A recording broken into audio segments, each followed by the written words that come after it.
Alright, the full patch notes for the anniversary Escanor are here. Good picture. I mean, everything to do with this character looks really good. The intro, if you missed out the Escanor animations and stuff, I recommend checking out the other video, which is pretty much just taking a look at their stream, their showcase on stream. He has an intro animation. Once he comes in, he instantly transforms from skinny Escanor to big Escanor.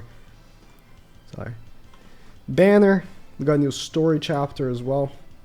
The website is quite slow, so hopefully that won't interfere much, but... okay, the page is bugged. This should be... It should redirect me to the gacha page, but it just redirects me back to the patch notes. Yeah, the website is completely overloaded because there's a lot of people trying to get in. But, you know, we know the results of the votes, the festivals that will be in it.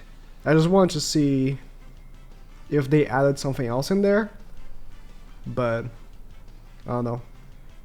Alright, this is going to be the first chapter that we actually see Tristan's story, I think. Yeah, the last chapter didn't have him. This is the end of 7 Deadly Sins, finally. And the main story of Four Knights of the Apocalypse will be updated at a later date. I am hoping part 2 of Anniversary is start of Four Knights of the Apocalypse. But we'll see. But yeah, 7 Deadly Sins is finally over. This is the last chapter of 7 Deadly Sins. They have like this moment with Kid Tristan and stuff. And if you don't know, if you haven't, you know, watched any of the Four Knights of the Apocalypse anime, then Four Knights of the Apocalypse story is like a time skip between this chapter. I don't know how many years, I don't recall. So, this is like the only time we actually get to see Kid Tristan. By the time he shows up back in the Four Knights of the Apocalypse manga, he's already a teenager. So, this is not a spoiler. It's like, you know, it is a time skip. Like, you see that from chapter 1. So, as for their outfits, I like him. I mean, we only really are going to get to see the big Escanor in game, because the small Escanor, he only really shows up on the like character information screen. Once you actually go in the game, he instantly transforms. So, new card set. Let's quickly take a look at what it does. In PvP, if remaining HP of a human ally is 50% or more, defense-related stats increase by up to 5%. And if it's 50% or less, attack-related stats increase by up to 5%.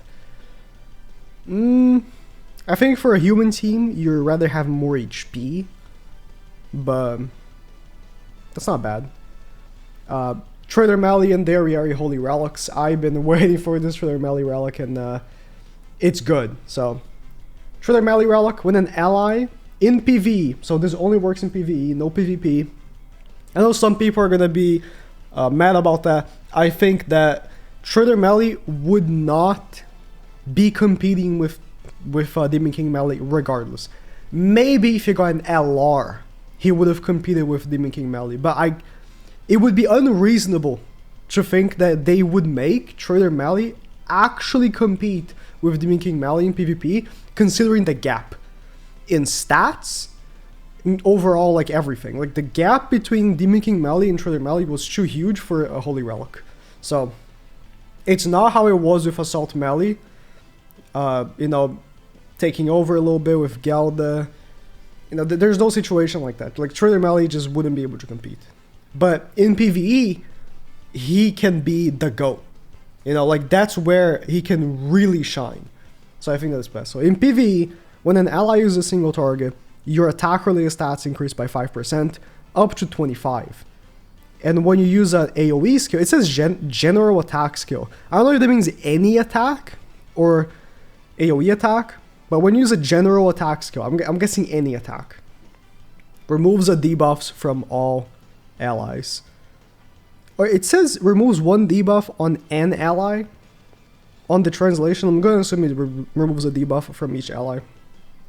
That's pretty good. You know, it's essentially Demon King Meli's passive on crack, because you can just remove like multiple if you want. There's cases like Demon King Meli as beginning of turn, so it could be actually better for some situations, but in any case. Dariari Holy Relic as well. When you use a skill, you'll be given 5% HP increase effect for 3 turns, up to 3 times. And if you max stack, You get a 20% crit chance and an 80% crit damage for 2 turns. Not the greatest thing ever, but you know, it's there. Both these relics are from the new beast, by the way. Again, I expected Trader Mally, if he was gonna get a relic, it'd be from the new beast. It wasn't gonna be from one of the old ones. And I don't know exactly. Like, I'm trying to think where Trader Mally would be like really good at, but the relic itself is really great. So I was hoping with Anniversary they will update this garbage. But yeah, the festival coin shop only lets you buy these honestly old, really old. Like Estarossa is an old festival at this point. Like they should add dark and light characters to this. I don't see why not. Obviously there's Bandos. Yep. There's I always like these tickets. I always say, right, like they are a quote-unquote rate up ticket, but the rate up is minuscule.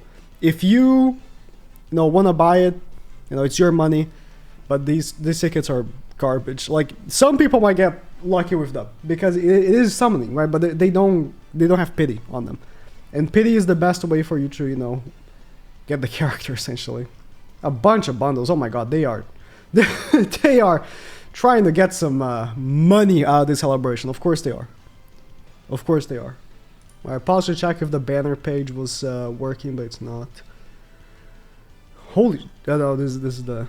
Okay, so login bonus. As you can see, first day of login 30 gems. It's a 300 gems, I believe, login bonus. So quite good. And you get also 14 days of these free summon tickets here. But these are like... You know these kind of tickets, right? These are like the tickets. It will show in a bit where they're used, but they're not summoning tickets, but they do have characters in them. This is the, what's it called? Star Dash? Yeah, Dash. It's now called Dash Stamp.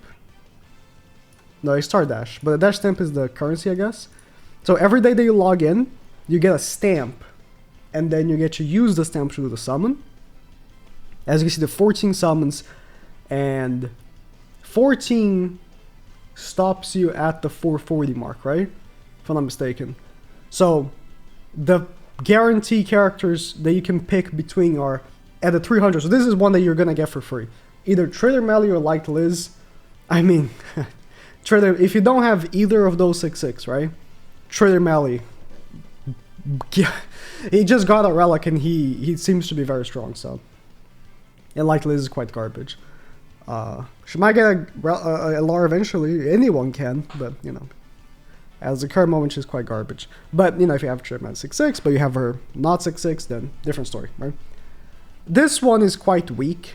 The one ultimate or Merlin. Like Merlin, if you don't have her 6/6, that's great. I would actually recommend spending 30 gems to get this dupe because it's worth it. But the one ultimate, garbage, right? Like, we just got the new Escanor as well.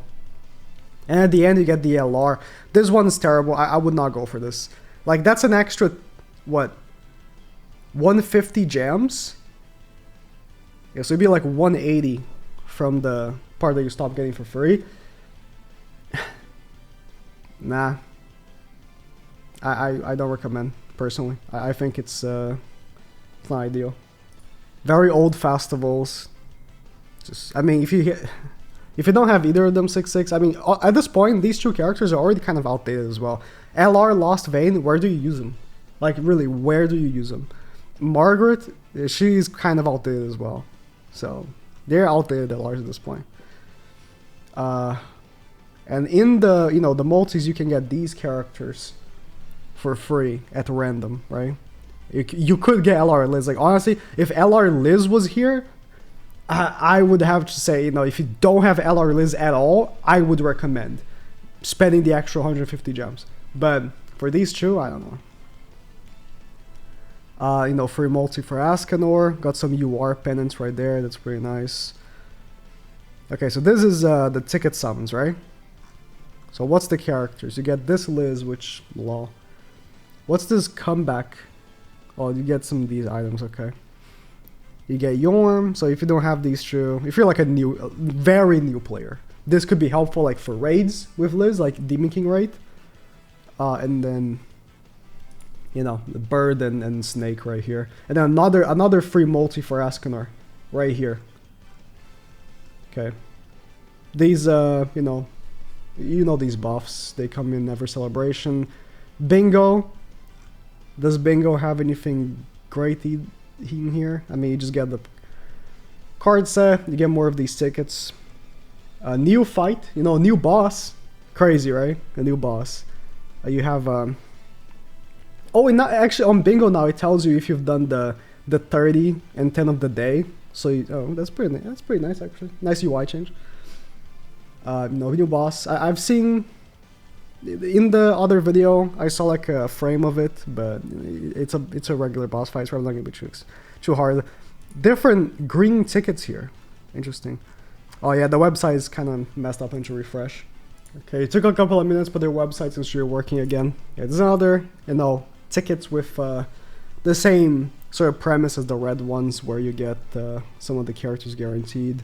But it should be coming out like part 2. That is not like probably going to be showing on this patch now. New hero arena. Okay. No new LR. So we'll be seeing a new LR soon. When did Gallon come out? We should be seeing a new LR at some point. Like the LR releases are so sporadic now. It used to be whenever a new hero arena dropped, an LR came with it, which made sense, but now it's like so random because of these odd... Glocks was such an odd... Was it Glocks that messed it up, or... It was, right? Or was it Zeldris? I don't know. I just know it's odd right now. Gem spending bonus, honestly kind of lacking considering it's an anniversary. Maybe it's because they know everyone's gonna summon. So they're like, we don't need to give him anything great. But, it's an anniversary. I would think something better would be out here. Oh, the converter. Yeah. You can now convert the... Interesting. The, is it Demon King fight materials? So it's 4 to 1. So let's say, dude, I have some giant ones. You can convert any 4 of one race to 1 of a different race. 4 to 1 is kind of cringe. 2 to 1 would have been nicer, but it's better than nothing. Dude, I have hundreds and hundreds and hundreds of giant mats. Oh my god. I'm gonna... Giant and fairies. I'm gonna transfer them all to unknown, because that's the race I need the most. And you can also convert 20 to 1 for LR coins. That's pretty good. If that's, How often do they reset these usually? Is it every month?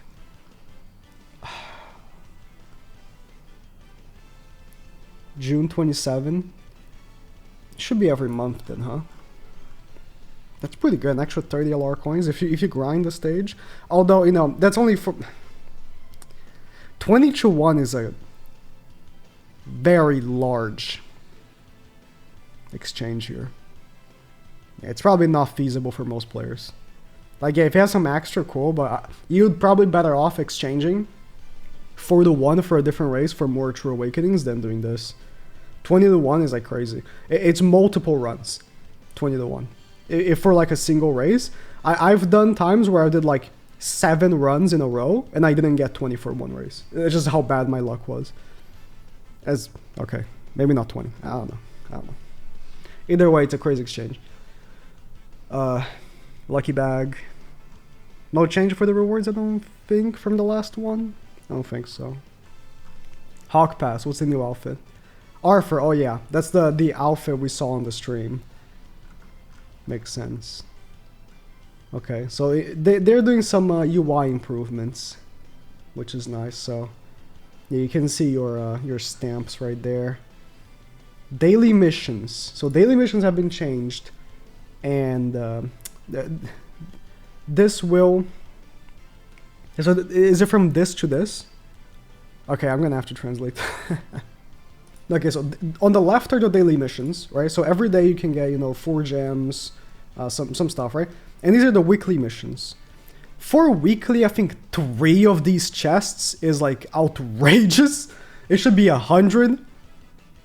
100 would still be not that much. I promise you. Because this is not even the good chest from the Demon King fight. It's like the really weak one from Extreme. But whatever. And some weekly missions, just extra gems.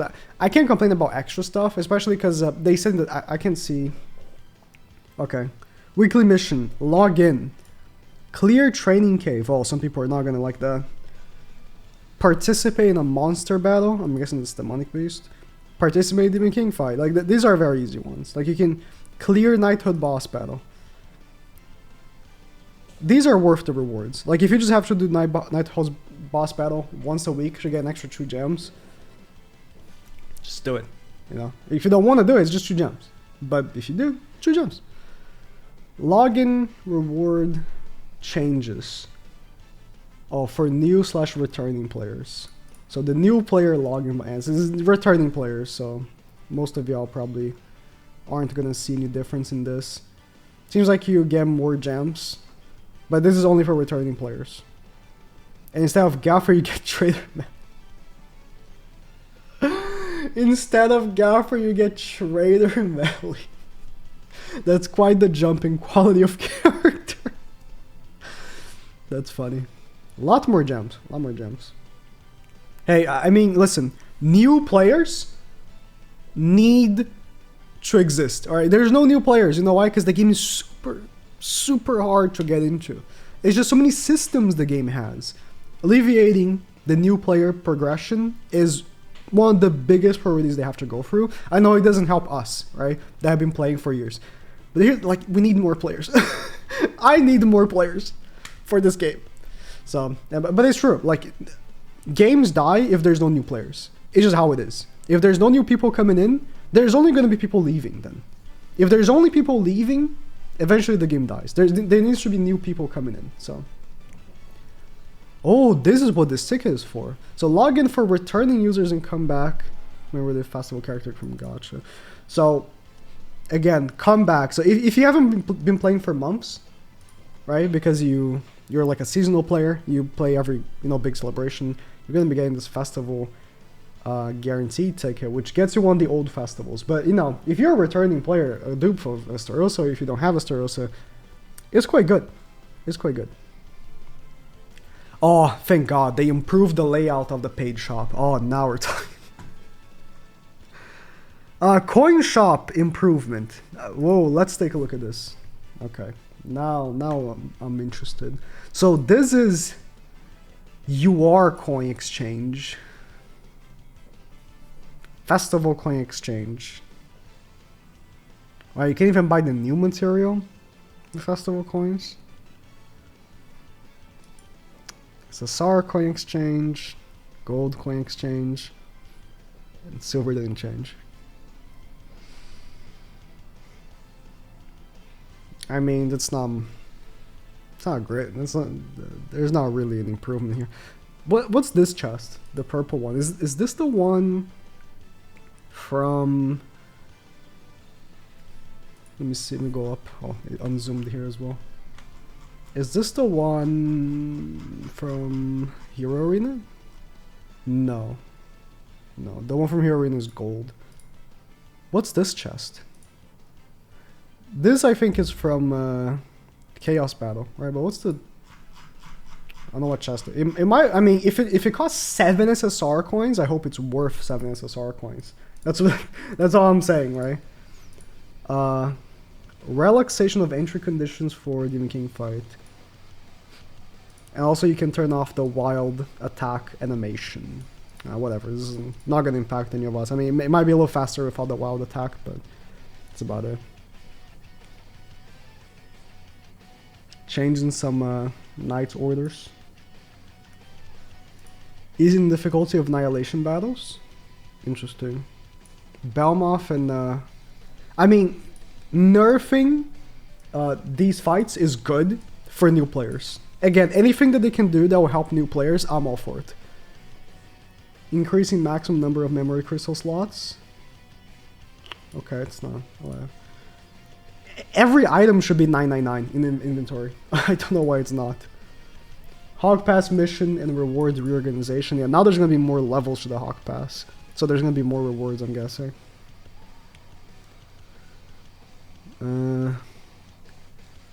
Diamond shop. Also, first purchase now, so whatever. Add characters to the permanent gacha. Scotty. Yep, Scotty is now on the SR tickets. Galfer's Alpha is finally for sale. Demon King battle reset information. Okay, once the maintenance ends, you actually are gonna get a free reset for Demon King battle. Okay. Changes of materials in some villages. Whatever. Can I go back? I want to talk about Escanor before I leave because it's about the patch notes, but it seems like the page is just bugged. Like I click, like it's like details of new character in gacha. This is where you click to go to the page where it shows all the character information. What I want to see is Escanor's ult level, like scaling. For his, I can't end this video without that, so I'm just gonna have to pause the recording and wait until they fix it. Okay, they didn't fix the link, but this is like the forum for JP. It's like different from global. There's like a separate post for it, so I just clicked on it. So alright, should I go over what Escanor does? I'll quickly go over in a bit. I want to see this first. So, 1 second. I'm gonna pull up the translations by Kane here. They are gonna be very useful here to make comparisons. So, this is his ultimate ability, and it has like numbers on them, right? So, I don't care about this. When I use it's about 100% of the damage dealt, okay. That does not have a change. Okay. What's an 80? Hellfire ignores 80% of defense related stats. Hellfire is the ultimate effect, so that's worthless.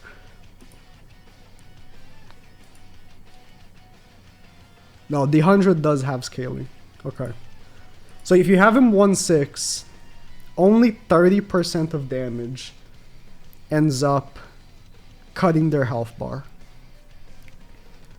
3/6 it becomes 60, 5/6 becomes 100. I mean, I don't have to tell you, I would put every gem you have in this banner. It's anniversary, but the ult levels aren't as outrageous, I think, as Liz was, but they're definitely okay. I'm gonna have to explain what Escanor does to make sense of these numbers for people that missed the other video. It's gonna be quick, so if you already know what Escanor does, it won't take too much time. But so Escanor, he does a lot of stuff. Obviously, he's a new festival. He does a lot of stuff. Every character now does a lot of stuff. So at the start of battle, he applies Burning Sun, which is essentially Roxy's passive, but it's a fixed like 30% of the enemy HP. And I need to check if Kane changed this, because I don't think this makes sense. 1 second. No, okay, so yeah, this was a typo. So Dio is wrong, it should be take here. So he cannot take over 50% of his max HP in that turn. But that's from a single attack. So it's kind of like a damage cap of 50%, like Demon King used to be. So targeting a link on him is going to be crazy. When the unit dies, applies Burning Sun to the allies, which is the same effect. For every specific ally in the battlefield, which is their Sins or humans, increase all stats by 5. And for each dead specific ally, against Sins or humans, he gets an extra 20% attack related stats. And he's immune to stat decrease, just like Mael does for his teammates. Not like the other Escanor, but like Mael. If you know, you know. I won't explain. His skills. One is Punishment, which is like a double flood. It's like double crit chance, and then 1% decreased HP and remaining HP of the unit increased damage by 1.2%. I don't know how that works. It's like flood plus reverse flood. Kind of weird. And an additional 50% damage of the damage dealt to the enemy. So again, Roxy effect. And if the enemy dies on the effect on the attack without receiving this 50%, it goes to someone else. It's kind of funny actually. It's like a lot of the times when I use Roxy, I'm like, oh, I wish that her extra damage that she does, the second hit, would go to someone else if I killed him. And Escanor literally does that. It's kind of cool. But his AoE, so his AoE is a big part of his kit. So it does Shining Flare, which is ignore enemy defense and resistance. I've been talking about how ignoring defense is worthless, but the fact that he does both probably means a lot. like ignoring both defense and resistance. We haven't seen a character that does that. So, you know, we see ignore resistance, we see ignore defense, but not both. So this could be huge. Like this card might be a big one, even if he's not critting all hits, because it doesn't have any increase of crit damage, or sorry, crit chance. But, you know, ignoring both of these. He doesn't ignore crit resistance, by the way, just resistance. So, in double pierce rate. So, this card means a lot to him, because a lot of the kit that comes with his ult does rely on that card. When the unit starts the battle, for 100% of the damage dealt of the enemy with Shining Flare, so again, the AoE, incinerate the enemy's HP. Incinerate, if you played Epic 7, is the same thing as... what's it called again? Injury, forgot for a second. Where the damage you deal lowers their actual health bar. It lowers their max HP, and they can't get it back. There is a limit, I believe, to... I guess when he dies, Incinerate goes away. But there is a limit to 300,000. That's really strange. So, okay. There's a limit to 30% of their HP, right? It's not as strong as Epic 7, which is 50, but 30 is still quite huge for this game. And if 30% of the HP is over 300,000, the max is 300,000. Okay. So, yeah, he essentially makes that HP bar go away forever. Right? They can't heal that anymore. They can't lifesteal like Gelda does. Gelda doesn't attack, and because she has so much lifesteal, she heals it all back. No, she can't do that. She lost that 30%. Okay, I don't know when this will cut in, because I had to do I talked for like minutes about this, and I had to redo everything because... So, this is the chart of his ult level, right? And when I was looking at it, it says this number up to 30.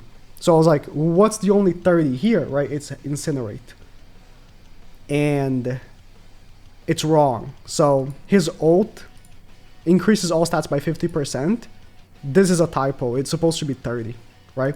So this is actually only increased stats from this chart. Incinerate, which I think is a big part of his kit, does not scale with ult level. You will have 30% at 1.6 or 6.6. This is a fixed ability. There's nothing that the ult level will change for that. But what will change from the ult level, so these first three numbers are all from the ult itself, like the stat increase, the actual multiplier of the ult, and how much defense related stats it ignores. Sure. So these two numbers, these are the pay to win passive, quote unquote, right? Not quote unquote, it is the pay to win passive. It's not as bad as Liz, but the amount of damage that you do to the enemy with Shining Flare will 100% be how much it will incinerate, right? Well, wrong. It will depend on ult level. So it will be 30 at 1 and 2.6, 60 at 3 and 4.6, and then 100 at 5 or 6.6. If you can gas crit with 5.6, that would be great. And then additional damage from Scorching Flame. I think this is huge. This is where Escanor needs ult level. Like I'm telling you right now, you want ult levels in this character because of this. So